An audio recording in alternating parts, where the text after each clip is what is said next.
Hey guys, how you doing? I hope you're all doing great and I hope you're having an amazing day, and welcome to another tutorial video. In this video, what I'll be showing you guys how to do is how to add a camera shake effect to your videos in Davinci Resolve 18.6. This is a free video editing software which is available for Windows and iOS. However, I think it might also work on Linux. However, you'll have to test that out yourself. But without further ado, let's get into the topic of the video. How to add camera shake. What you want to do first is to enter the editing screen or the editing workspace, which is the third one from the bottom left in the toolbar.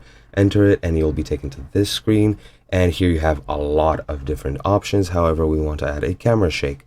The way we do that is by actually going into the effects tab at the top here. Click on effects, and here you can find anything. You can find transitions, titles, generators, effects, and it is under effects. And the way you can find it is find it by how you say this, manually. However, you can also type in the search bar and let's say camera shake. For some reason I can't find it. Let me just come back to you real quick. Okay, yeah, so it isn't under toolbox, it is under open effects, and here if you search camera shake, you will find it, and just take it to here and add it to the video you want.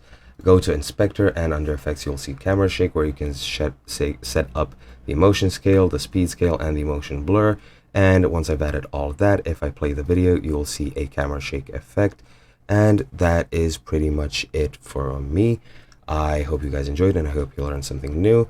If you want to see other tutorials, please subscribe to this channel. If you like this one, please like it. If your friends need help, feel free to send them our videos. We will be releasing a lot of tutorials. As you can already see on the channel, there's a lot of them. So yeah, I hope you guys enjoyed, and I'll see you guys in another video.